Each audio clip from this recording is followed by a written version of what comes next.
Hello દીકરાઓ, જય શ્રી કૃષ્ણ। તો ચાલો આજે આપણે આપણા સમૂહ નંબર 17 ને કન્ટિન્યુ કરીએ અને આજનો આપણો ટોપિક રહેશે સમૂહ નંબર 17 ના તત્વોની ઓક્સિડેશન અવસ્થાઓ। સમૂહ નંબરના 17 ના તત્વો કયા કયા ઓક્સિડેશન અવસ્થાઓ ધરાવે છે, આ ઉપરાંત ફ્લોરિન શા માટે માત્ર -1 વીજભાર બનાવી શકે છે। तो शुरुआत करिए समूह नंबर 17 ना तत्वनी ऑक्सीडेशन अवस्थाओं। तो सौ प्रथम खास एक वस्तु ने ध्यान में राखिए। तो समूह नंबर 17 ना तत्वों पैकी आपणे कोई एक घटक ने लईए अने ए छे फ्लोरिन। फ्लोरिन नो परमाणु क्रमांक छे 9 अने तेनी नजीकनो निष्क्रिय वायु थाशे हीलियम अने नियोन। हीलियम नो परमाणु क्रमांक छे 2 अने नियोन नो परमाणु क्रमांक छे 10। ચાલો, તો આ બે પરમાણુ ક્રમાંકને અનુસંધાને જો આપણે જોશું તો ખ્યાલ આવશે કે આવર્ત કોષ્ટકના પ્રત્યેક ઘટક તત્વો ને તેની નજીકના નિષ્ક્રિય વાયુ જેવી સ્થાયી ઇલેક્ટ્રોન રચના પ્રાપ્ત કરવા માટેના પ્રયત્ન કરતા હોય છે।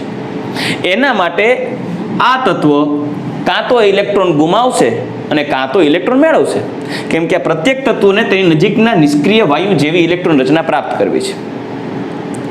હવે ફ્લોરિન ને હિલિયમ જેવી રચના પ્રાપ્ત કરવી હોય તો તેની અંદર માત્ર 2 જ ઇલેક્ટ્રોન રાખવા પડે, પણ અત્યારે ફ્લોરિન પાસે તો 9 ઇલેક્ટ્રોન છે, તો એને હિલિયમ જેવી ઇલેક્ટ્રોન રચના પ્રાપ્ત કરવા માટે તેને 7 ઇલેક્ટ્રોન ગુમાવવા પડશે। અને જો ફ્લોરિન 7 ઇલેક્ટ્રોન ગુમાવશે તો તેના ઉપર ચાર્જ આવશે +7। અથવા જો ફ્લોરિન નિયોન જેવી ઇલેક્ટ્રોન રચના પ્રાપ્ત કરવા માંગે છે तो नियोन में 10 इलेक्ट्रॉन है, फ्लोरिन में 9 इलेक्ट्रॉन है, तो फ्लोरिन शू करशे 1 इलेक्ट्रॉन मेळवी अने नियोन जेवी रचना प्राप्त करशे। पण मित्रों फ्लोरिन 1 इलेक्ट्रॉन मेळवशे, इलेक्ट्रॉन मेळवे एटले एना उपर कयो वीजभार आवशे? ऋण वीजभार। तो फ्लोरिन 1 इलेक्ट्रॉन मेळवी अने -1 चार्ज पण धारण करी शके, पण फ्लोरिन मात्र एक ज संयोजकता दर्शावी शकशे, -1 वीजभार ज धरावे छे, कारण के फ्लोरिन छे ए आवर्त कोष्टकनु नानामां नानो कद धरावतुं हेलोजन समूहनो तत्व छे, सौथी वधु विद्युत ऋणीय छे, एटले ते इलेक्ट्रॉन गुमाववाने बदले हमेशा इलेक्ट्रॉन मेळववानी ज वृत्ति धरावशे। आथी फ्लोरिन हमेशा -1 ऑक्सिडेशन आंक ज धरावशे। त्यारबाद आपणे तेनी इलेक्ट्रॉन रचनानो अभ्यास करशुं त्यारे हुं तमने जरूर कहीश के शा माटे फ्लोरिननी संयोजकता 7 नथी, मात्र 1 ज छे। तो फ्लोरिन છે હંમેશા -1 વીજભાર ધરાવતા સંયોજનો બનાવશે ફ્લોરાઇડ આયન સ્વરૂપે, પરંતુ ફ્લોરિન સિવાયના હેલોજન તત્વ છે એ -1 થી લઈને +7 સુધીના ઓક્સિડેશન અવસ્થાઓ ધારણ કરી શકે છે। એટલે કે હું હેલોજન તરીકે હું ક્લોરીન, બ્રોમિન અને આયોડિન લઉં તો ક્લોરીન, બ્રોમિન અને આયોડિન એ -1 +1 +3 +5 કે +7 સુધીની ઓક્સિડેશન અવસ્થાઓ ધરાવે છે। हाँ, महत्वनो मुद्दो ए छे के +1 +3 +5 અને +7 कई रीते थाशे ए हूँ जरूर समझावीश, परंतु आपणे ए वात याद राखशुं कि हेलोजन समूहना तत्वोना ऑक्सिडेशन आंक नी रेंज थशे -1 થી +7, -1 થી +7 ऑक्सिडेशन अवस्था, जे पैकी फ्लोरिन मात्र -1 वीजभार ज धरावशे, कारण के फ्लोरिन सौथी वधु विद्युत ऋणीय घटक छे। आथी ते इलेक्ट्रॉन गुमाववाने बदले हमेशा इलेक्ट्रॉन मेळववानी ज वृत्ति धरावशे, एटले धन वीजभारने बदले हमेशा माइनस वीजभार धारण करे अने ए तेनी संयोजकता अनुसार -1 वीजभार धारण करशे। चालो, तो हवे आपणे आगळ वधीए के समूह नंबर 17 ना तत्वों नी ऑक्सिडेशन अवस्थाओं -1 થી લઈ અને +7 સુધીની છે, જે પૈકી ફ્લોરિન માત્ર -1 ઓક્સિડેશન અવસ્થા ધરાવે છે, જ્યારે ક્લોરીન, બ્રોમિન અને આયોડિન છે એ -1 થી લઈ અને +7 સુધીની ઓક્સિડેશન અવસ્થાઓ ધરાવે છે। ચાલો હું આ થિયરી સમજાવું એની પહેલા હું તમને એક્ઝામ્પલ્સ આપીને જ સમજાવીશ, ત્યારબાદ આ થિયરીની શરૂઆત કરશું। ચાલો હું Cl ની વાત કરું તો હું લખીશ NaCl। તો NaCl માં Cl નો ઓક્સિડેશન આંક -1 છે, જ્યારે Cl2O અથવા આ ક્લોરીનના મોનોક્સાઇડમાં ક્લોરીનનો ઓક્સિડેશન આંક +1 અથવા HOCl હાઇપોક્લોરસ એસિડ જેમાં ઓક્સિજનનો ઓક્સિડેશનાંક -2 થશે, કેમ કે ઓક્સિજનની વિદ્યુત ઋણતા ક્લોરીન કરતા વધારે છે. જ્યારે હાઇડ્રોજન +1 તો ક્લોરીન થશે +1. આ ઉપરાંત Cl2O3 માં ક્લોરીનનો ઓક્સિડેશનાંક +3. આ ઉપરાંત HClO3 આનું નામ છે ક્લોરિક એસિડ. ઓક્સિડેશનાંક ગણીએ તો ઓક્સિજનનો ઓક્સિડેશનાંક થશે -2, એને ગુણ્યા 3 એટલે -6. હાઇડ્રોજન +1 તો ક્લોરીન થશે +5. HClO4 જેમાં ક્લોરીન ઓક્સિડેશનાંક પર ક્લોરિક એસિડમાં ક્લોરીન ઓક્સિડેશનાંક +7. Cl2O7 આ પણ ક્લોરીનના હાયર ઓક્સાઇડ્સ તરીકે ઓળખી શકાય છે. ઉચ્ચ ઓક્સાઇડમાં ક્લોરીનનું ઓક્સિડેશનાંક થશે +7. દીકરાઓ, આ બધાય હેલોજનના ઓક્સો એસિડ્સ અથવા તો હેલોજનના ઓક્સાઇડ્સ કહેવાય. આ ઓક્સો એસિડ અને ઓક્સાઇડ હેલોજનના ઓક્સો એસિડ ઓક્સાઇડ સ્વભાવે એસિડિક હોય, કારણ કે આ ઓક્સાઇડ અને આ ઓક્સો એસિડો બધા હેલોજનના ઓક્સો એસિડ અને ઓક્સાઇડ છે. પણ હેલોજન તો સ્વભાવે અધાતુ છે, એટલે અધાતુના ઓક્સાઇડ કે અધાતુના હાઇડ્રોક્સાઇડ્સ બધા સ્વભાવે એસિડિક હોય. આથી આ બધા સ્વભાવે એસિડિક હશે, પણ વાત આપણે એના સ્વભાવની નથી, વાત આપણે એની ઓક્સિડેશન અવસ્થાની કરીએ છીએ. તો હેલોજન તત્વો પૈકી ફ્લોરિન સિવાયના અન્ય તત્વો એ +1 થી લઈ અને +7 સુધીના ધન ઓક્સિડેશનાંક પણ ધરાવે છે. ક્યારે ધરાવે છે આપણે એની વાત કરીએ એની પહેલા કઈ રીતે 7 સુધી ઓક્સિડેશન અવસ્થાઓ ધરાવે છે એની વાત કરીએ. ચાલો એક્ઝામ્પલને આપણે પૂછીએ અને આગળ વધીએ. તો ચાલો, ફ્લોરિન સિવાયના તત્વો એટલે કે ફ્લોરિન સિવાયના અન્ય તત્વો જે કે ક્લોરીન, બ્રોમિન અને આયોડિન એ -1 થી +7 સુધીના ઓક્સિડેશન અવસ્થાઓ દર્શાવે છે. એટલે કે -1 +1 +3 +5 +7 જે આપણે હમણાં એક્ઝામ્પલ્સ આપેલા છે. પરંતુ ફ્લોરિન માત્ર -1 ઓક્સિડેશનાંક જ ધરાવે છે, કારણ કે તેમાં ડી કક્ષક ગેરહાજર છે, કારણ કે તે કક્ષકોનું વિસ્તરણ નથી કરી શકતો, ઇલેક્ટ્રોનનું ડી કક્ષકમાં વિસ્તરણ નથી કરી શકતો, કારણ કે ફ્લોરિનની વિદ્યુત ઋણતા સૌથી વધારે છે, એટલે ઇલેક્ટ્રોન ગુમાવવાની વૃત્તિ ધરાવતો નથી, એ માત્ર ઇલેક્ટ્રોન મેળવવાની વૃત્તિ ધરાવે છે. પણ વાત એ છે કે શા માટે તે ઇલેક્ટ્રોનને ડી કક્ષકમાં વિસ્તૃત કરી શકતો નથી, એ શબ્દનો પર્યાય સમજીએ. ચાલો આપણે પહેલા ઇલેક્ટ્રોન રચના જોઈએ. તો ફ્લોરિનની ઇલેક્ટ્રોન રચના છે 1s2 2s2 અને 2p5. 1s2 2s2 અને 2p5. તો એમાં ઇલેક્ટ્રોનની ગોઠવણી કરીએ તો 1s2 પછી 2s2, એમાં બે ઇલેક્ટ્રોન 2p5 એટલે 1 2 3 4 અને 5. મતલબ કે તમે જોઈ શકો છો કે હવે ફ્લોરિનની કઈ કક્ષક છે કે જેમાં ઇલેક્ટ્રોન ભાગીદારી કરી અથવા તો ઇલેક્ટ્રોનનો સ્વીકાર કરી અને તેની અષ્ટક રચના પૂર્ણ કરી શકાય. તો જોઈ શકો છો અહીંયા ફ્લોરિનની બાહ્ય કક્ષામાં કુલ 7 ઇલેક્ટ્રોનો છે, 5 ને 2 7. જે પૈકી આ ઇલેક્ટ્રોન જો આ ઘટક જો બહારથી કોઈ ઇલેક્ટ્રોનનો સ્વીકાર કરીએ અને ઇલેક્ટ્રોન સ્વીકારી લે વિરુદ્ધ ભ્રમણ સાથે, તો એ બનશે F-1. અને ફ્લોરિન પાસે એક જ ઇલેક્ટ્રોન સમાવવાની જગ્યા હોવાથી અને ફ્લોરિનમાં આગળ ડી કક્ષક ગેરહાજર છે. જો ડી કક્ષક હાજર હોત તો તમે એમાં ઇલેક્ટ્રોનો અન્ય સમાળી શકત, પણ ફ્લોરિનમાં ડી કક્ષક ગેરહાજર છે, માત્ર પી કક્ષક છે, અંતિમ કક્ષક છે 2p અને એ પણ 5 ઇલેક્ટ્રોન્સ ધરાવે છે. એક જ ઇલેક્ટ્રોનની જગ્યા ખાલી છે. આ ઇલેક્ટ્રોન આમાં સમાશે એટલે ફ્લોરિનની ઓક્સિડેશન અવસ્થા બહારથી ઇલેક્ટ્રોનનો સ્વીકાર કરવાથી -1 વીજભાર ધારણ કરશે, એટલે ફ્લોરિન માત્ર -1 ઓક્સિડેશન અવસ્થા ધરાવે છે અને તેની સંયોજકતા પણ 1 છે. પરંતુ હવે આપણે આગળ ચર્ચા કરીએ અન્ય તત્વો, ફ્લોરિન સિવાયના તત્વો જેમ કે ક્લોરીન, બ્રોમિન અને આયોડિનની વાત કરીએ તો તેની ભૂમિ અવસ્થાની ઇલેક્ટ્રોન રચના થશે નિષ્ક્રિય વાયુ NH2 અને NP5 જે સામાન્ય ઇલેક્ટ્રોન રચના થશે. તો મેં સામાન્ય ઇલેક્ટ્રોન રચનાઓ લખેલી છે. હવે વાત કરીએ તેની ઓક્સિડેશન અવસ્થા એટલે કે એની સંયોજકતા 1 3 5 અને 7 કઈ રીતે છે. તો અહીંયા તમે જોઈ શકો છો એની ઇલેક્ટ્રોન રચનાઓ લખું જ્યારે હું ત્યારે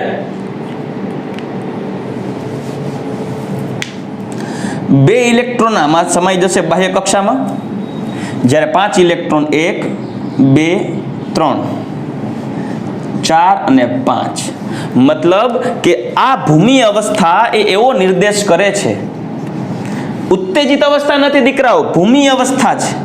ભૂમિ અવસ્થા એવો નિર્દેશ કરે છે કે તેની સંયોજકતા એક જ છે, કેમ કે તેની પાસે એક જ અયુગ્મિત ઇલેક્ટ્રોન છે. જેટલા અયુગ્મિત ઇલેક્ટ્રોન હશે તે પ્રમાણે ઇલેક્ટ્રોનોની ભાગીદારી કરી અથવા ઇલેક્ટ્રોન ગુમાવી અથવા તો મેળવી અને સંયોજનોની રચના કરશે. આથી કહી શકાય કે આ ઇલેક્ટ્રોન રચના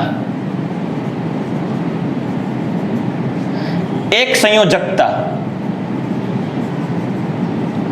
દર્શાવે છે, જે -1 થી +1 સુધીની રેન્જ દર્શાવી શકે.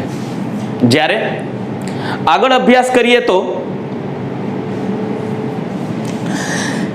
પ્રથમ ઉત્તેજિત અવસ્થા યાદ કરો, ઉત્તેજિત અવસ્થામાં યુગ્મિત ઇલેક્ટ્રોનો અયુગ્મિત ઇલેક્ટ્રોનમાં રૂપાંતર પામે અને ઉચ્ચતર કક્ષા તરફ સંક્રાંતિ અનુભવશે. તો જુઓ, પ્રથમ ઉત્તેજિત અવસ્થાની વાત કરશે ને ત્યારે NS માં 2 ઇલેક્ટ્રોન જરૂર હશે, જ્યારે NP માં રહેશે 5 ઇલેક્ટ્રોનોમાં 1 2 3 4 અને 5. પરંતુ જ્યારે ખાસ શબ્દને પકડીએ મિત્રો, પ્રથમ ઉત્તેજિત અવસ્થાની વાત આવશે ત્યારે એક ઇલેક્ટ્રોન ઉત્તેજિત થઈ જમ્પ મારી અને ત્યાર પછીની ડી કક્ષકમાં શિફ્ટ થશે. આથી આ ઇલેક્ટ્રોન અહીંયા ન રહેતા ડી કક્ષકમાં અયુગ્મિત ઇલેક્ટ્રોન સ્વરૂપે રૂપાંતરણ પામશે અને ઇલેક્ટ્રોન રચના થશે NS2 NP4 ND1. તો અહીંયા 3 અયુગ્મિત ઇલેક્ટ્રોનોને ધ્યાનમાં લઈ અને કહી શકો કે +3 અવસ્થા નો નિર્દેશ કરી શકે. મતલબ કે અહીંયા સંયોજકતા કક્ષામાં અયુગ્મિત 3 ઇલેક્ટ્રોનની ગોઠવણીને કારણે તે +3 ઓક્સિડેશન અવસ્થા સુધી બંધારણ બનાવી શકશે. પણ જો તે તત્વ દ્વિતીય ઉત્તેજિત અવસ્થા ધારણ કરે, દ્વિતીય ઉત્તેજિત અવસ્થા એટલે હજી એક ઇલેક્ટ્રોન ઉત્તેજના પામી અને ડી કક્ષકમાં જમ્પ મારશે. તો દ્વિતીય ઉત્તેજિત અવસ્થાની વાત કરીએ તો 2 ઇલેક્ટ્રોન તો આમાં છે જ, જ્યારે NP માં રહેલા 5 ઇલેક્ટ્રોનો પૈકી પ્રથમ ઉત્તેજિત અવસ્થાને કારણે એક ઇલેક્ટ્રોન જમ્પ મારી અને અહીંયા આવી ગયેલો છે, જ્યારે દ્વિતીય ઉત્તેજિત અવસ્થામાં બીજો ઇલેક્ટ્રોન જે યુગ્મિત છે તે અયુગ્મીકરણ થઈ અને N પ્રકારની બીજી ND પ્રકારની કક્ષકમાં સંક્રાંતિ અનુભવશે. ઉત્તેજિત અવસ્થામાં એટલે આ ઇલેક્ટ્રોન છે એ જમ્પ મારી અને ND. તો હવે તમે જોઈ શકો છો ઇલેક્ટ્રોન રચના થશે NS2 NP3 ND2. ચાલો તો દીકરાઓ જુઓ કેટલા અયુગ્મિત ઇલેક્ટ્રોન છે, 1 2 3 4 5.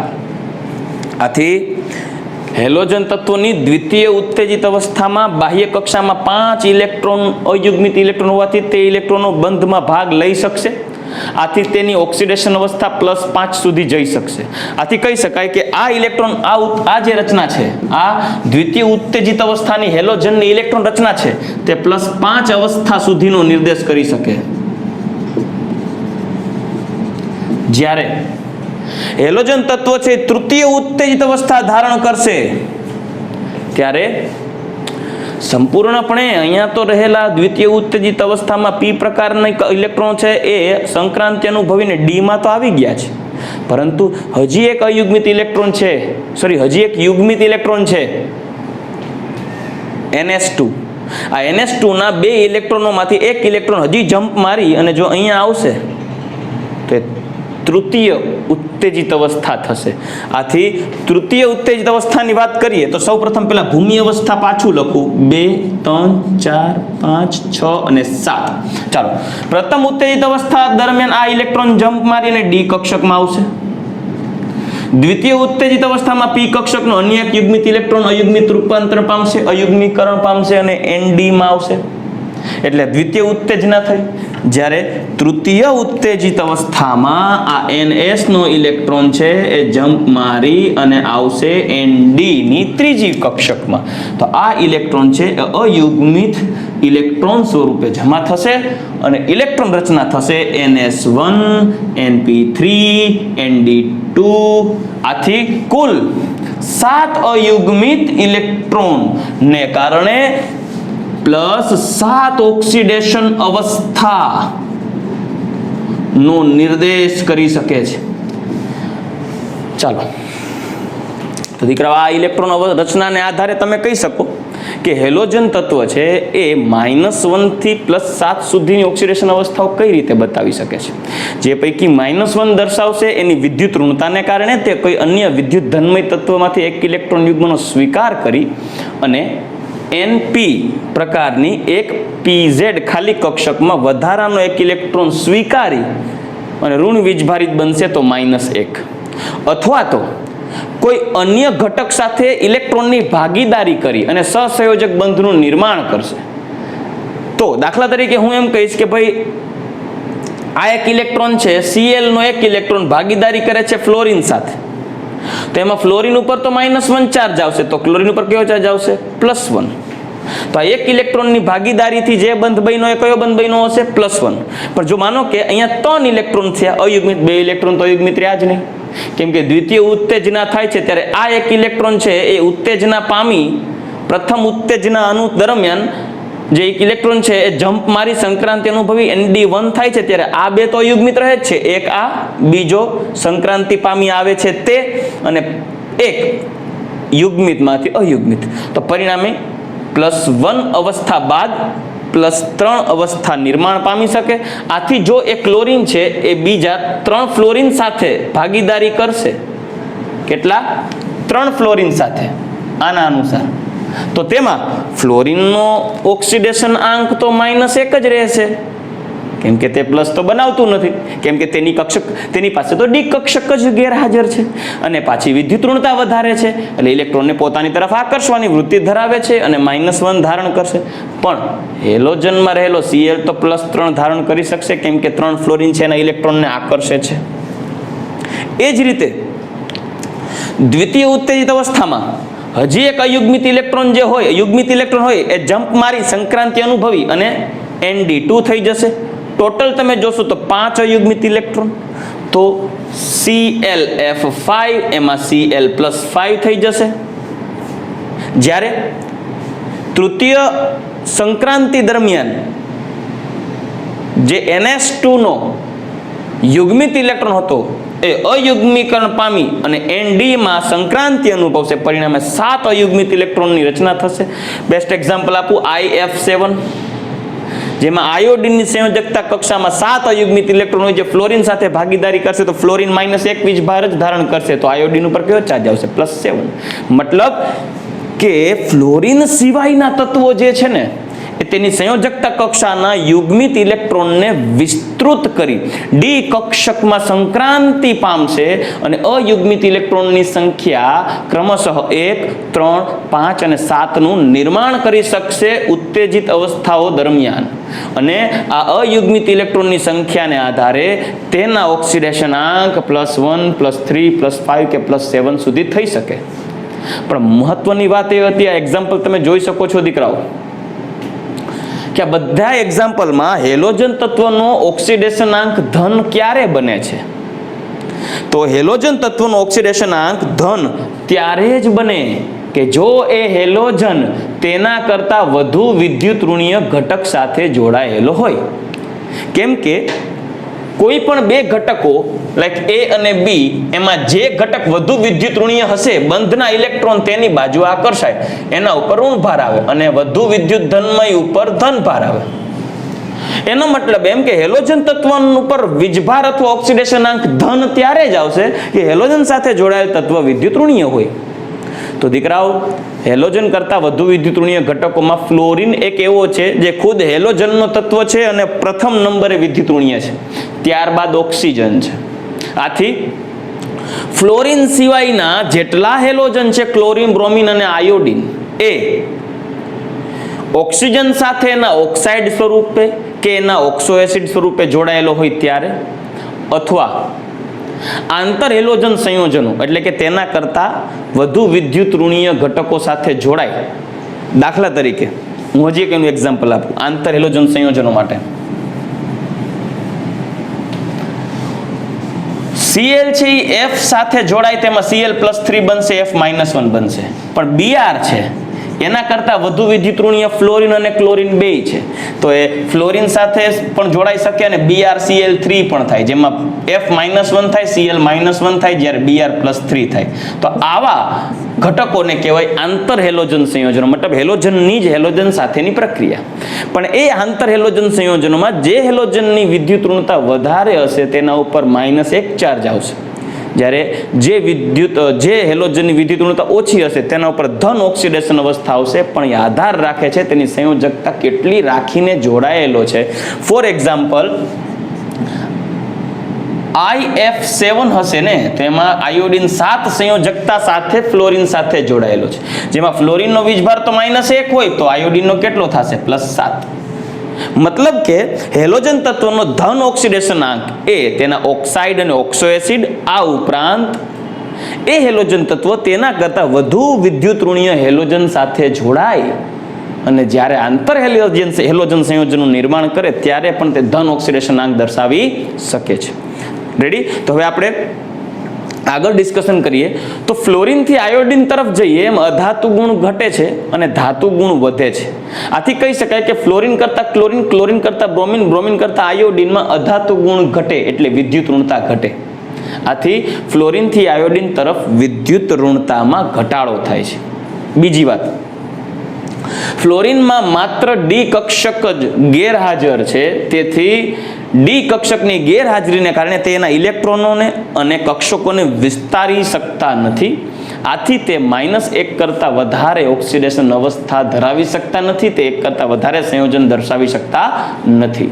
જ્યારે ફ્લોરિન સિવાયના અન્ય હેલોજન તત્વોમાં ડી કક્ષકની હાજરીને કારણે તે તેના કરતા વધુ વિદ્યુતઋણીય ઘટકો જેવા કે ઓક્સિજન અને ફ્લોરિન સાથે સંયોજાય અને +1 થી લઈને +7 સુધીના ઓક્સિડેશન અવસ્થા ધરાવતા સંયોજનોનું નિર્માણ કરી શકે છે, જેમાં આંતર હેલોજન સંયોજનો જેમ કે BrF3, IF7, ICl3 વગેરે, જેમાં Br નો ઓક્સિડેશન આંક +3 છે, I નો ઓક્સિડેશન આંક +7 છે, અહીં I નો ઓક્સિડેશન આંક +3 છે, વગેરે વગેરે આપણે એક્ઝામ્પલ અહીંયા પણ જોઈ ગયા.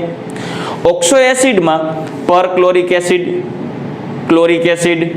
પર બ્રોમિક એસિડ, આયોડિક એસિડ, ક્લોરસ એસિડ, અલગ અલગ હેલોજનના ઓક્સો એસિડો દર્શાવ્યા છે.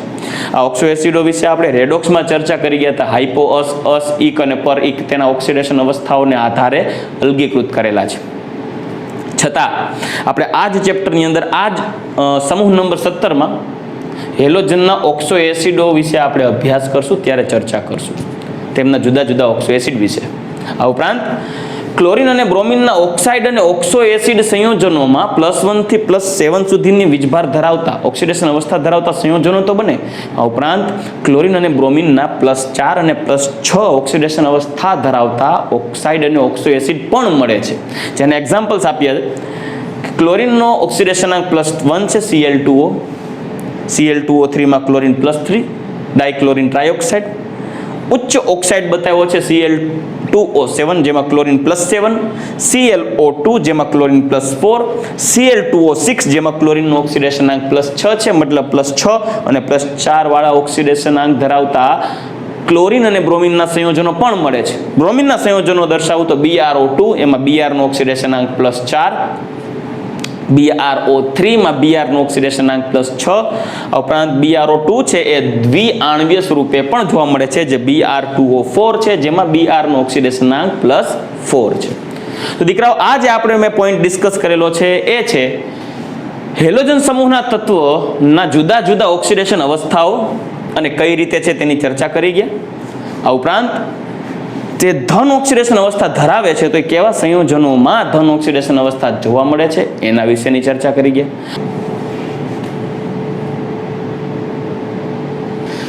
ચાલો દીકરો, હવે આપણો નેક્સ્ટ ટોપિક છે હેલોજન સમૂહના તત્વોની ઓક્સિડેશન કર્તા તરીકેની વર્તણૂક.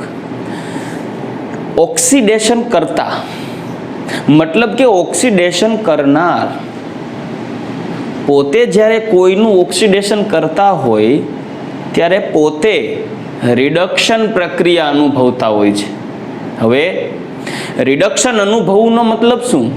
તો કે જ્યારે રિડક્શન અનુભવવું એટલે તે પોતે ઇલેક્ટ્રોનને સ્વીકારી પોતે ઋણ વીજભારિત બને અને અન્ય તત્વોમાંથી ઇલેક્ટ્રોનનો સ્વીકાર કરે છે અને અન્ય તત્વ ઇલેક્ટ્રોન ગુમાવે છે. હવે રિડક્શનની વ્યાખ્યામાં છે કે જે ઘટક ઇલેક્ટ્રોન સ્વીકારે છે તેનું રિડક્શન થાય, જે ઘટક ઇલેક્ટ્રોન ગુમાવે છે તેનું ઓક્સિડેશન થાય. હવે હેલોજન તત્વોની વિદ્યુત ઋણતા જેટલી વધારે છે આવર્તના અન્ય તત્વોની સાપેક્ષે કે જ્યારે હેલોજન તત્વ ધાત્વિક તત્વ સાથે જોડાય ત્યારે ધાતુ તત્વ વિદ્યુત ધનમય છે અને હેલોજન તત્વ વિદ્યુત ઋણમય છે. આથી હેલોજન તત્વ તે ઇલેક્ટ્રોનને પોતાની તરફ સરળતાથી આકર્ષી લેશે અને હેલોજન તત્વ ઉપર ઋણ વીજભાર આવશે એટલે પોતે રિડક્શન પ્રક્રિયા અનુભવશે, જ્યારે સામેનું વિદ્યુત ધનમય તત્વ છે એ ઓક્સિડેશન પ્રક્રિયા અનુભવશે. આથી તેનું ઓક્સિડેશન હેલોજનને કારણે થતું હોવાથી હેલોજન છે ઓક્સિડેશન કર્તા તરીકે વર્તશે. બીજી વાત સિમ્પલ થિંગ છે, હેલોજન તત્વની વિદ્યુત ઋણતા ખૂબ વધારે હોવાથી ઇલેક્ટ્રોનને આકર્ષવાની વૃત્તિ ધરાવે છે આ હેલોજન તત્વો, અને ઇલેક્ટ્રોનને આકર્ષતા હોય તે પોતાનું રિડક્શન કરે છે, સામેવાળાનું ઓક્સિડેશન કરે છે, એટલે હેલોજન તત્વો ઓક્સિડેશન કરતા છે. પણ આ ઓક્સિડેશન કરતા ગુણ એ ઇલેક્ટ્રોન આકર્ષવાની તીવ્રતા ઉપર આધારિત છે. જેટલી પ્રબળતાથી ઇલેક્ટ્રોનને આકર્ષશે, જેટલી વિદ્યુત ઋણતા વધારે હશે તેટલી તેની ઓક્સિડેશન કરતા તરીકેની વર્તણૂક વધારે હશે. પરંતુ ફ્લોરિન, ક્લોરિન, બ્રોમિન, આયોડિન તરફ જઈએ, કદ વધતું જાય, ધાતુ ગુણધર્મ વધતો જાય, અધાતુ ગુણધર્મ ઘટતો જાય. આથી ઇલેક્ટ્રોન આકર્ષવાની વૃત્તિ ઘટતી જાય. તમે જાણો છો ફ્લોરિનથી આયોડિન તરફ જાશો એમ વિદ્યુત ઋણતા ઘટશે. વિદ્યુત ઋણતા ઘટતી હોવાથી ઇલેક્ટ્રોન આકર્ષવાની વૃત્તિ ઘટશે. ઇલેક્ટ્રોન આકર્ષવાની વૃત્તિ ઘટશે તો તેની રિડક્શન પામવાની તીવ્રતા ઘટશે એટલે ઓક્સિડેશન કરતા તરીકેની વૃત્તિમાં પણ ઘટાડો થશે. આથી કહી શકાય કે પ્રત્યેક હેલોજન તત્વ છે એ પ્રબળ ઓક્સિડેશન કરતા છે, કેમ કે તે દરેકે દરેક ઘટકો વિદ્યુત ઋણીય હોય, ઇલેક્ટ્રોનનો સ્વીકાર કરી ઋણ વીજભારિત બને છે અને રિડક્શન અનુભવે, જ્યારે સામેના ઘટકનું ઓક્સિડેશન કરતા હોવાથી હેલોજન તત્વ પ્રબળ ઓક્સિડેશન કરતા છે. મુખ્ય કારણ તેની વધુ વિદ્યુત ઋણતા. પરંતુ ફ્લોરિનથી આયોડિન તરફ જઈએ તેમ તેમ કદમાં વધારો થતો હોવાથી તેની વિદ્યુત ઋણતા પણ ઘટે છે, ઇલેક્ટ્રોન આકર્ષવાની વૃત્તિ પણ ઘટે છે. આથી ઓક્સિડેશન કરતા તરીકેની વૃત્તિ પણ ઘટશે. તો ચાલો આપણે એક નજર નાખશું કે પ્રત્યેક હેલોજન પ્રબળ અધાતુ અને વિદ્યુત ઋણીય હોવાથી ધાતુ સાથેની પ્રક્રિયા કરી તેના હેલાઇડ સંયોજનો બનાવે છે, જેમ કે NaCl, CaCl2, MgCl2 કે KBr કે LiCl કે CaBr2 કે AlCl3 વગેરે ધાતુના હેલાઇડ સંયોજનો બને, જેમાં ધાતુ ઉપર ધન વીજભાર હોય, હેલોજન ઉપર ઋણ વીજભાર હોય. સ્વાભાવિક છે. જેમાં ધાતુઓમાંથી હેલોજન તત્વો ઇલેક્ટ્રોનને સરળતાથી સ્વીકારી લેશે અને ધાતુઓનું ઓક્સિડેશન થઈ જશે. આથી હેલોજન તત્વ છે ઓક્સિડેશન કરતા તરીકે વર્તશે. બરાબર? આથી પ્રબળ ઓક્સિડેશન કરતા તરીકે વર્તે, જેમાં ખાસ યાદ રાખજો ફ્લોરિનથી આયોડિન તરફ જતા વિદ્યુત ઋણતામાં ઘટાડો થાય છે. આથી ઇલેક્ટ્રોન આકર્ષવાની વૃત્તિ પણ ઘટે છે. આથી ફ્લોરિનથી આયોડિન તરફ જતા ઓક્સિડેશન કરતા ગુણ ઘટશે. આથી તેની સિક્વન્સ લઈએ ઓક્સિડેશન કરતા ગુણની તો એ થશે ફ્લોરિન, એના કરતા ઓછો ઓક્સિડેશન કરતા છે ક્લોરિન, પછી બ્રોમિન અને પછી આયોડિન. ચાલો રેડી? નેક્સ્ટ પોઈન્ટનું ડિસ્કશન કરીએ તો ફ્લોરિન છે ને એ એના જેવા અન્ય હેલોજન તત્વોનું પણ ઓક્સિડેશન કરી શકે છે તેના દ્રાવણોમાંથી અથવા તો તેના ઘન સ્વરૂપમાંથી પણ. એક્ઝામ્પલ આપું તો મારી પાસે હેલાઇડનું એક દ્રાવણ છે, હેલાઇડ દ્રાવણ એટલે કે Cl- કે Br- કે I- ધરાવતું દ્રાવણ છે. આ ત્રણેય કરતા ફ્લોરિન વધુ વિદ્યુત ઋણીય હોવાથી તેમના દ્રાવણમાં ફ્લોરિન પસાર કરતા ફ્લોરિન આ દ્રાવણમાં રહેલા ઋણ વીજભારિત હેલોજન આયનો કે જેમાં ફ્લોરિન હેલોજન આયનમાં નથી, ફ્લોરિનને ક્લોરાઇડ, બ્રોમાઇડ કે આયોડાઇડ દ્રાવણમાં પસાર કરવામાં આવે છે ત્યારે ફ્લોરિન છે એ રિડક્શન પામી અને હેલાઇડ આયનમાંથી ઇલેક્ટ્રોનનો સ્વીકાર કરી અને પોતે રિડક્શન પામી F- બનશે, જ્યારે હેલાઇડ આયનને મુક્ત અણુ સ્વરૂપે વિખેરિત કરશે. એટલે Cl- બનશે Cl2, Br- બનશે Br2. તો કહી શકો કે અહીંયા ઓક્સિડેશન આંક -1 થી ઘટીને 0 થાય છે. એટલે ઓક્સિડેશન આંકમાં ઘટાડો થતો હોવાથી હેલાઇડ આયનોનું ઓક્સિડેશન થશે. કોણ કરે છે? ફ્લોરિન. આથી ફ્લોરિન છે પ્રબળ ઓક્સિડેશન કરતા થાય છે. રેડી? તો કહી શકીશ કે ફ્લોરિન છે એ ક્લોરીન, બ્રોમિન કે આયોડિનના ઋણ વીજભારિત આયન ધરાવતા દ્રાવણનું શું કરી શકે છે? રાઈટ, તેનું ઓક્સિડેશન કરી અને આયનોને વિખેરિત કરશે મૂળભૂત તત્વ સ્વરૂપે. રેડી?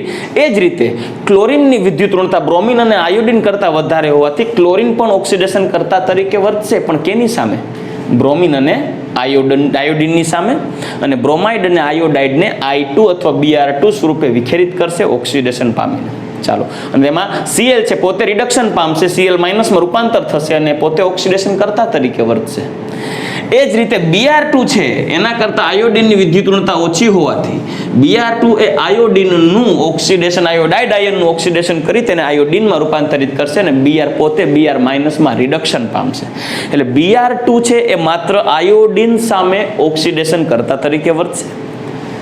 Cl2 છે એ Br અને બ્રોમિન અને આયોડિન સામે ઓક્સિડેશન કરતા તરીકે વર્તશે, જ્યારે ફ્લોરિન છે એ કોઈ પણ હેલોજન સામે કે અન્ય તત્વો સાથે પણ એ ઓક્સિડેશન કરતા તરીકે વર્તી શકશે. તો યાદ રાખજો, કોઈ દિવસ Br2 ફ્લોરાઇડ આયનનું ઓક્સિડેશન નહીં કરી શકે, કેમ કે ઉપરથી નીચે તરફ જાઓ, મેં પહેલા જ કીધું ઓક્સિડેશન કરતા તરીકેની વૃત્તિમાં ઘટાડો થશે, કેમ કે કદ વધે છે, ધાતુ ગુણધર્મ વધે છે, અધાતુ ગુણધર્મ ઘટે છે, વિદ્યુત ઋણતા ઘટે છે. આથી ફ્લોરિનથી આયોડિન તરફ જાઓ, નો ડાઉટ દરેક તત્વો ઓક્સિડેશન કરતા છે, પણ જ્યારે એકબીજાની સાપેક્ષે વાત કરીએ તો ફ્લોરિનથી આયોડિન તરફ ઓક્સિડેશન કરતા ગુણ ઘટે છે. એટલે યાદ રાખજો, જે સક્રિય હેલોજન છે એ ઓછા સક્રિય હેલોજનના આયનનું ઓક્સિડેશન કરી શકશે. તો Br2 એ વધુ સક્રિય F નું ઓક્સિડેશન કરી શકે ખરા? શું Br2 માંથી Br માઇનસ અને F માંથી F2 F નું ઓક્સિડેશન કરી શકશે Br2? નહીં, કેમ કે Br2 છે એ ફ્લોરાઇડ કરતા ઓછો પ્રબળ ઓક્સિડેશન કરતા છે. આથી આ નીચેની પ્રક્રિયા જોઈ શકો છો કે Br2 છે એ F નું, Cl2 F નું, કે Br2 Cl નું, કે I2 Br નું, કે I2 Cl નું, કે I2 F નું ઓક્સિડેશન કરી શકશે નહીં. મતલબ આ પ્રક્રિયા ત્યારે જ સક્રિય બને કે જ્યારે આયન છે એ ઓછી સક્રિય હેલોજન તત્વનો ઋણાયન હોય અને વધુ સક્રિય હેલોજન છે એ તટસ્થ આણ્વીય સ્વરૂપે હોય, ત્યારે એ વધુ સક્રિય હેલોજન ઓછા સક્રિય હેલાઇડ આયનોને તેના દ્રાવણમાંથી ઓક્સિડેશન કરી અને વિખેરિત કરી શકશે. રેડી? તો એક નજર નાખી લ્યો દીકરાઓ.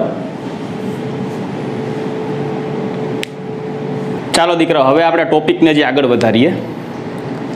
હેલોજન સમૂહના તત્વની ઓક્સિડેશન કરતા તરીકેની વર્તણૂક છે એ ખાસ તેના રિડક્શન પોટેન્શિયલ ઉપર આધારિત છે, અથવા તેને પ્રમાણિત વિદ્યુત ધ્રુવ પોટેન્શિયલ પણ કહેવાય.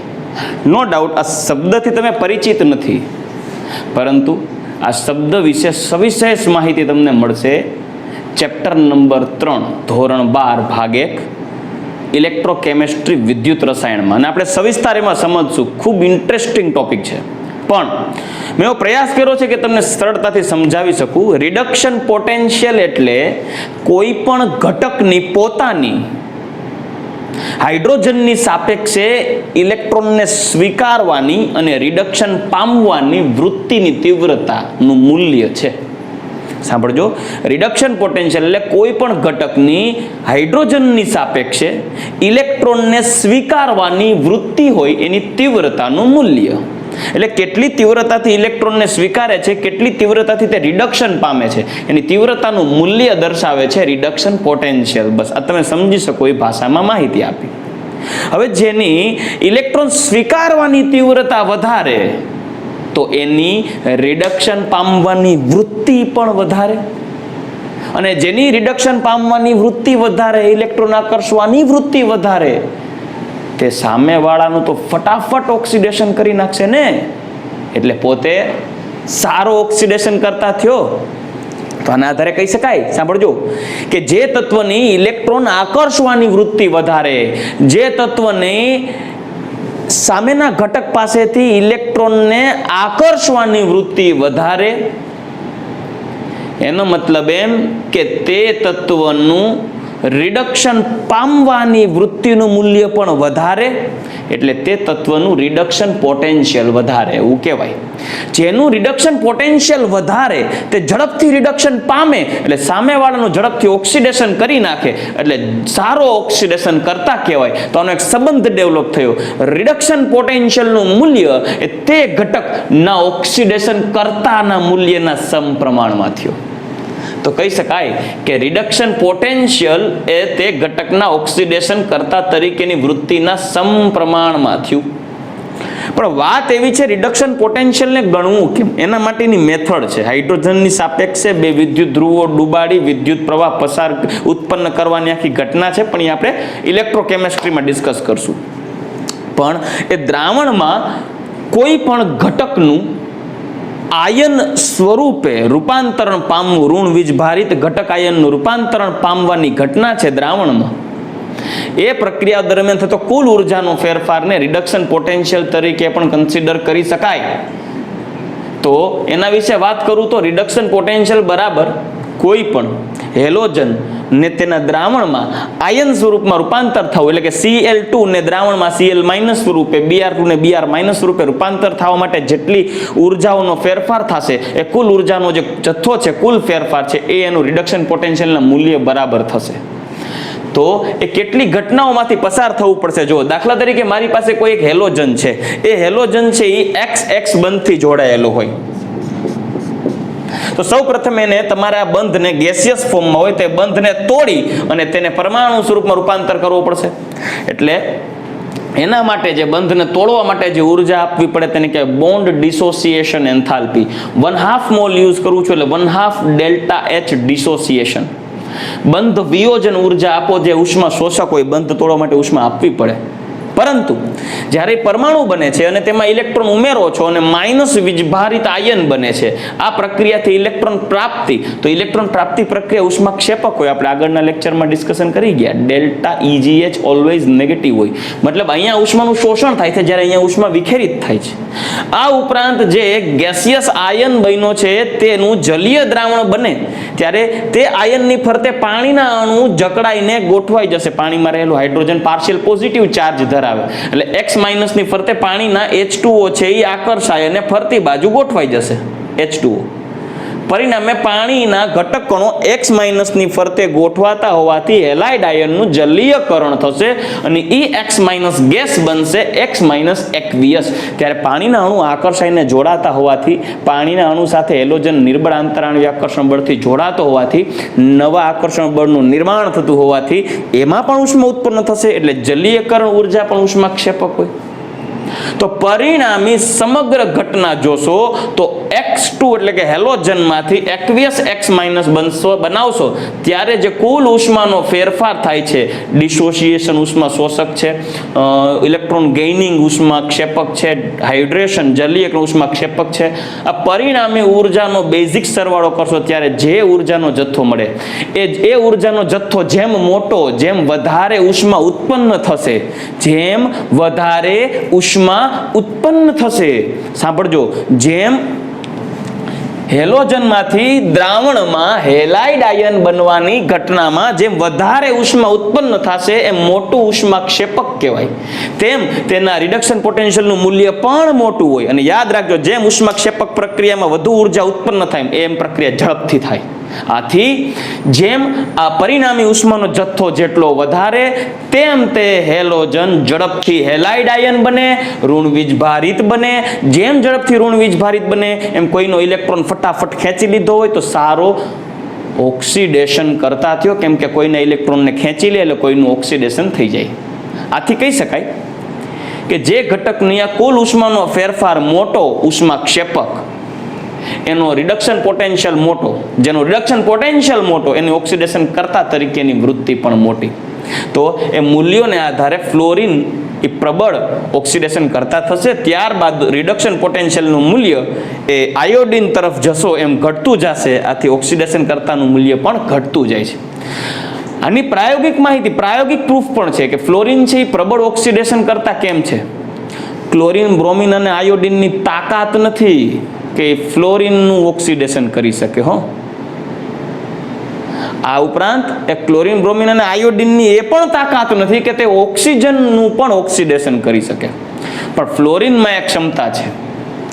ફ્લોરિનની તમે પાણી સાથે પ્રક્રિયા કરાવો ને, પાણી સાથે, તો પાણીમાં રહેલો O-2 આયન છે પોતે ઓક્સિડેશન પામી અને O2 વાયુમાં વિખેરિત થઈ જશે અને ફ્લોરિન 0 થી -1 એટલે કે રિડક્શન પામશે.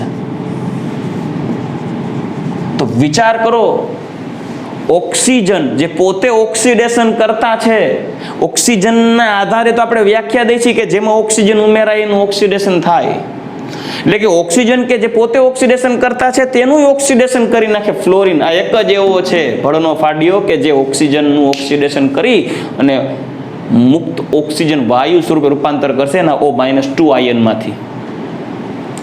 તો ફ્લોરિન છે એ પાણીનું ઓક્સિડેશન કરી HF અને ઓક્સિજન વાયુ ઉત્પન્ન કરશે, જ્યારે બ્રોમિન, આયોડિન કે ક્લોરીન જેવા હેલોજન પાણીનું ઓક્સિડેશન કરી શકતા નથી.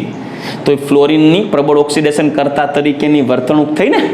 પરંતુ જો બ્રોમિન અને ક્લોરીનની પ્રક્રિયા કરાવવામાં આવે તો તે ઓક્સિજન એટલે પાણીનું ઓક્સિડેશન કરવાને બદલે તે સ્વયં ઓક્સિડેશન અને સ્વયં રિડક્શન પામે છે. એટલે ઓટો રેડોક્સ જેને કહેવાય ડિસ્પ્રપોર્શનેશન, બીજો શબ્દ છે ગુજરાતીમાં વિસમીકરણ. એક જ ઘટકનું ઓક્સિડેશન, એક જ ઘટકનું રિડક્શન. એટલે ક્લોરીન અને બ્રોમિનની પાણી સાથે પ્રક્રિયા કરવામાં આવે તો તેમાંથી બને હાઇડ્રોક્લોરિક એસિડ અને હાઇપોક્લોરસ એસિડ. Br હોય તો હાઇડ્રોબ્રોમિક એસિડ, હાઇપોબ્રોમસ એસિડ. જનરલ ડેફિનેશન કહીએ તો હેલોજન તત્વો, ફ્લોરિન સિવાયના હેલોજન તત્વોમાં ક્લોરીન અને બ્રોમિન તત્વોની પાણી સાથે પ્રક્રિયા કરવામાં આવે ત્યારે તેને અનુવર્તી હાઇપોહેલસ એસિડ અને હેલિક એસિડનું નિર્માણ થાય છે, જેમાં હેલોજન તત્વો એટલે ક્લોરીન અને બ્રોમિનનું વિસમીકરણ થાય છે. ચાલો, આ બેના જે દ્રાવણો બને એને કહેવાય ક્લોરીન જળ અને બ્રોમિન જળ. રેડી? ચાલો, એ ક્લોરીન જળ અને બ્રોમિન જળ ઓક્સિડેશન કરતા છે.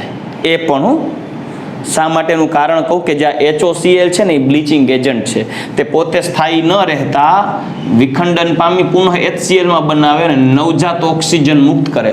આ નવજાત ઓક્સિજન કોકમાં ઘૂસી જાય એટલે કોકનું ઓક્સિડેશન થઈ જાય. એટલે દ્રાવ્ય જે અશુદ્ધિ હોય અથવા જે મેલના ઘટક કણો હોય એની અંદર એ ઓક્સિજન મેલનું ઓક્સિડેશન કરી અને તેને દૂર કરી શકે છે. એટલે બ્લીચિંગ એજન્ટ તરીકે ઉપયોગ કરી શકાય છે. પણ આપણે એના વિશે આપણે પછી ડિસ્કસ કરશું જ્યારે યોગ્ય સમય આવશે ત્યારે. આપણે અત્યારે જરૂર નથી. આપણે મુખ્ય મુદ્દો આ છે કે ક્લોરીન અને બ્રોમિન પાણી સાથે પ્રક્રિયા કરી તે હાઇપોહેલસ એસિડ અને હેલિક એસિડમાં રૂપાંતર પામે છે, વિસમીકરણ. જ્યારે આયોડિન પાણી સાથે પ્રક્રિયા આપી શકતો નથી, સ્વયંસ્ફુરિત પ્રક્રિયા આપતો નથી. તો તમે આ જોઈને કહી શકો કે ફ્લોરિન પ્રબળ ઓક્સિડેશન કરતા છે, ક્લોરીન અને બ્રોમિન તેના કરતા ઓછા પ્રબળ ઓક્સિડેશન કરતા છે, જ્યારે આયોડિનની ઓક્સિડેશન કરતા તરીકેની પ્રબળતા ફ્લોરિન, ક્લોરીન અને બ્રોમિન કરતા પણ ઓછી છે. ઇવન આયોડિન યુક્ત દ્રાવણ છે એટલે કે આયોડાઇડ આયન છે, લાઈક HI, હાઇડ્રોજન આયોડાઇડ, એમાં ઓક્સિજન પસાર કરો તો ઓક્સિજન એ આયોડાઇડ આયનનું ઓક્સિડેશન કરી નાખે અને I2 માં રૂપાંતર કરે. એટલે કે 4 moles of HI plus O2. તો એમાં આ આયોડિન છે, HI નો આયોડિન, એનો ઓક્સિડેશન આંક કયો હશે? -1. અહીંયા જોઈ શકો છો. જે I2 માં રૂપાંતર થશે, ઓક્સિડેશન આંક થશે 0. બીજી રીતે બતાવેલ છે, બેને અલગીકૃત કરીને. તો આયોડિન -1 માંથી 0 ઓક્સિડેશન અવસ્થા પ્રાપ્ત કરે છે એટલે તેનું ઓક્સિડેશન થયું. પણ તમે જોઈ શકો છો ઓક્સિજન છે, આ ઓક્સિજનનું ઓક્સિડેશન આંક છે 0 અને એમાંથી બને છે -2. મતલબ ઓક્સિજનનું રિડક્શન થયું. મતલબ પોતે ઓક્સિડેશન કરતા તરીકે વર્તી અને I- ને I2 માં વિખેરિત કરે છે. મતલબ કહી શકાય કે I- આયન ના દ્રાવણમાં ઓક્સિજન પસાર કરો તો આયોડિન ઉત્પન્ન કરે છે અને તે પોતે રિડક્શન પામે છે અને ઓક્સિજન I- નું ઓક્સિડેશન કરી નાખે છે. એટલે I- ની એટલે કે આયોડિનની ઓક્સિડેશન કરતા તરીકેની વૃત્તિ ઓછી છે. પોતે ઓક્સિડેશન કરતા તરીકે વર્તવાને બદલે પોતે ઓક્સિડાઇઝ થઈ જાય છે ઓક્સિજનની સામે. આ પ્રક્રિયા તમે જોશો તો ફ્લોરિનની કરતા આ તદ્દન વિરોધી પ્રક્રિયા. જો F2 વત્તા H2 ઇટ gives 2HF અને O2. આયોડિનમાં ઊંધું, HI વત્તા O2 તો ઊંધું થઈ ગયું. આયોડિન વિખેરી થયું, H2O બને છે. મતલબ આ બંને પ્રક્રિયા જો એકબીજાથી વિપરીત લાગે. રેડી? તો આને આધારે કહી શકાય કે ફ્લોરિન છે એ પ્રબળ ઓક્સિડેશન કરતા છે, ત્યારબાદ બ્રોમિન આયોડિન તરફ આવો, ક્લોરીન બ્રોમિન આયોડિન તરફ આવો તેમ ઓક્સિડેશન કરતા તરીકેની વર્તણૂકમાં ઘટાડો થાય છે. ચલો રેડી? તો દીકરાઓ આજનો ટોપિક આપણે અહીંયા સુધી પૂર્ણ કરીએ. આવતીકાલે નવા ઇન્ટરેસ્ટિંગ ટોપિક સાથે આગળ વધશું. ગુડ બાય, જય શ્રી કૃષ્ણ.